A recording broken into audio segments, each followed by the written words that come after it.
Meantime, the struggles on Wall Street hitting speculatory investments like cryptocurrencies especially hard. More than $1 trillion of the crypto market has been wiped out in the last week. The big names, Bitcoin, Ethereum, dipping to lows we have not seen since 2020.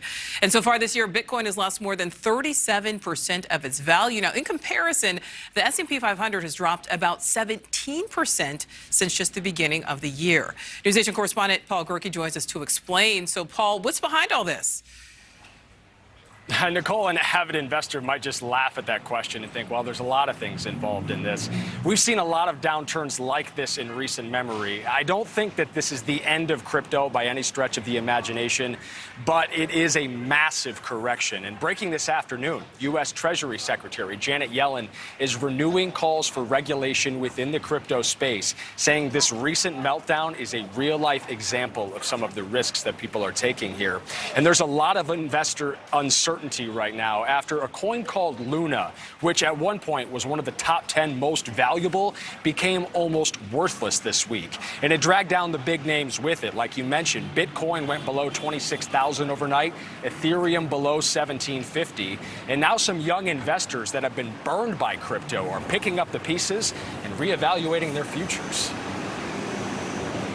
Oladapo Odeyeye is a microbiology student with a wide range of interests. He works as a modeling manager and dabbles in photography. For the last 5 years, he has also invested in cryptocurrency. But for crypto, I've been buying crypto, selling, and making some profits. He was saving up to get his master's degree when every speculatory investor's nightmare came true. I checked my wallet and seeing it drop down drastically, I can't even sell it out because I don't know, it's like I'm losing everything. The massive sell-off was prompted by an algorithmic stablecoin called Terra USD losing its peg to the US dollar, which caused its sister coin Luna to plummet in value.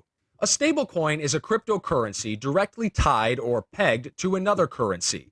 It's supposed to stay exactly equal. If something goes wrong and it doesn't, traders can game the market, which is exactly what happened when Terra dropped as low as 29 cents.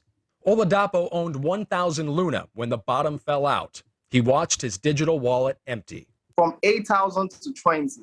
8 grand to 20 bucks. Luna lost more than 99% of its value. The project was founded in South Korea in 2018, intended to free users from international transaction fees. Instead, it's highlighting an inherent risk of unregulated markets, the chance you might lose everything. It's crypto, you can't do anything. Some of Oladapo's fellow investors are feeling helpless, including one who put in money from selling her house. One of my friends, I think I have someone who even almost committed suicide. She took some poisonous stuff and it almost killed her. As for Oladapo, he's going to keep investing in crypto, albeit with a heightened sense of scrutiny. I'll just try and be more careful, and whenever I see a fluctuation, just sell off immediately. Sadly, I've seen some other accounts just like his, people threatening self-harm in a lot of cryptocurrency forums after this massive downturn. But if you're looking for a silver lining, look no further than billionaire Mark Cuban. He's a big investor in the crypto and NFT space, and he thinks that this is a lot like the early dot-com bubble right now, where it shed an enormous amount of value, but the strong survived and then sort of led the path of a new trail. And what crypto will be in the future is not what it is now. The space has only existed for 12 or 13 years. At that point, the internet had been around for 20. Yeah, 8,000 down to 20 though, Paul. Ouch. All right, thank you for that. Joining us now to talk more about Bitcoin, financial reporter Sylvan Lane from our partners at The Hill. Sylvan, always great to talk to you. Well, how are investors looking at crypto right now with what's happening, especially on Wall Street? That's right, Nichole. You know, there's been a massive drawdown in the value of a lot of investment assets. You know, we talked about the stock market. That's down a lot since the beginning of the year.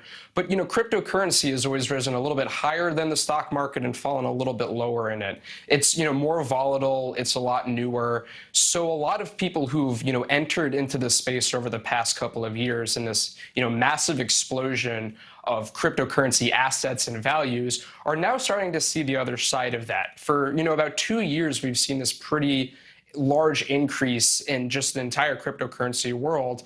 But as interest rates get higher, as the global economic outlook gets scarier, a lot of these riskier assets are declining in value as investors start to look for safer bets. So, Sylvan, Paul Gerke just mentioned that Treasury Secretary Janet Yellen calling for some new cryptocurrency regulation. What does that look like? What type of regulation is needed here? So the main areas of concern for lawmakers is, making sure that, especially with these stable coins, if they say that they're pegged to something, understanding how exactly it's pegged to something, the reserves that they have. They want these cryptocurrency offerings to register in the same way as, stock offerings or other investment offerings. And they want to get a better sense of how, financial regulators can look at the overall market to see trends and other concerns going on, as opposed to just looking at, one coin that blew up or another coin that's rallying or a potential scam. They want a broader, bigger picture of what's going on all at the same time. Yeah, certainly lots of volatility. All right, Sylvan Lane, thank you so much. We appreciate it. Thank you for watching. Click the red subscribe button below so you can get more of NewsNation's fact-driven, unbiased coverage.